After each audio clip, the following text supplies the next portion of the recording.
not unusual to have fun with anyone.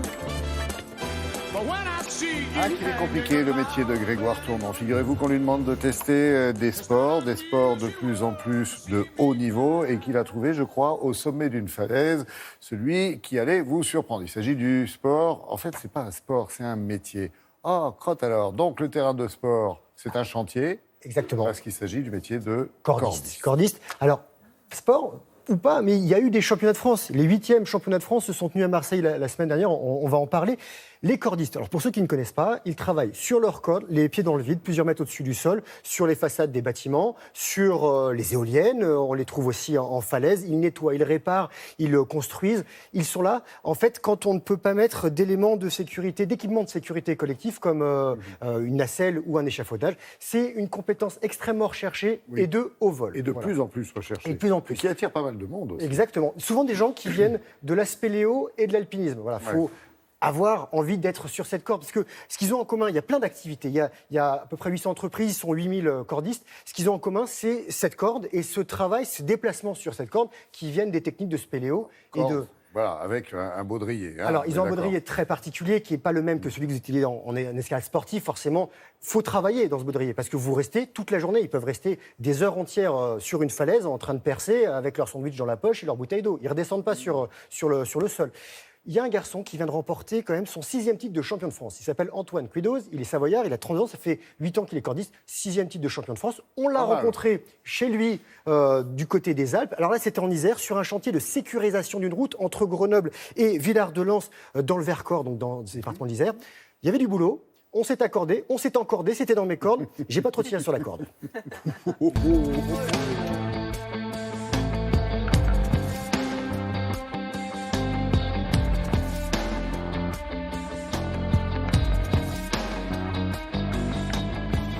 Aujourd'hui, nous accueillons Grégoire qui va se retrouver sur un poste de forage avec Antoine.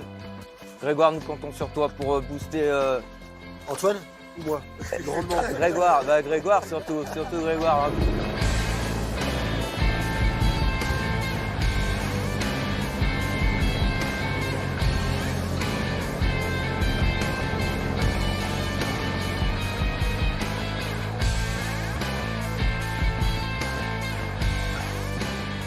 C'est bon, je suis prêt? Il manque l'essentiel, le casque. Ah, le casque.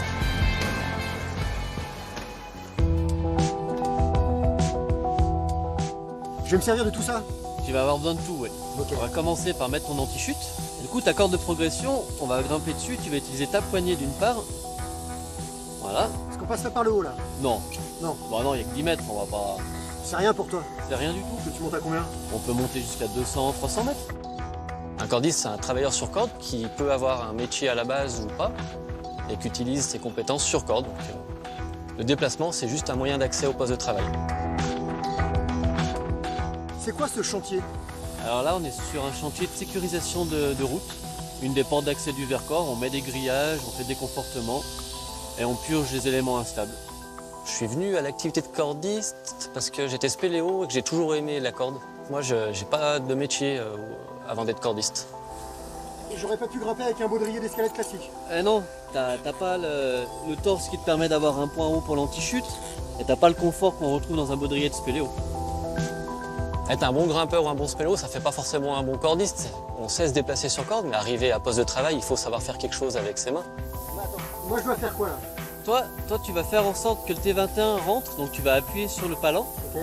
Tu vas appuyer suffisamment pour que ça rentre, mais pas trop pour pas que ça bloque le train de tige.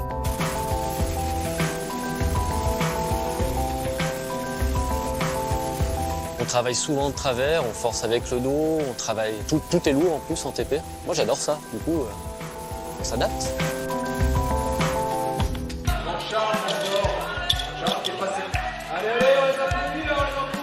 Le lien entre notre métier et la compétition, c'est principalement les déplacements sur corde.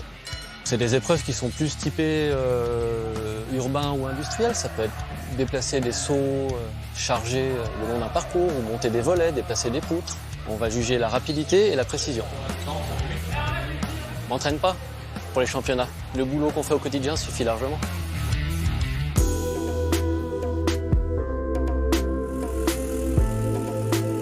Ça nous arrive de manger en falaise quand les conditions font qu'on n'a pas le temps de retourner en bas ou au véhicule et quand les conditions météo le permettent. Donc on peut rester jusqu'à 8 heures en falaise.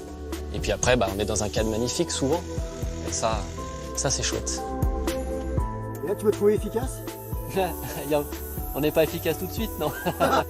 T'es gentil, il est très poli. Quand je pense que chez moi, à part planter des clous, je fais pas grand-chose.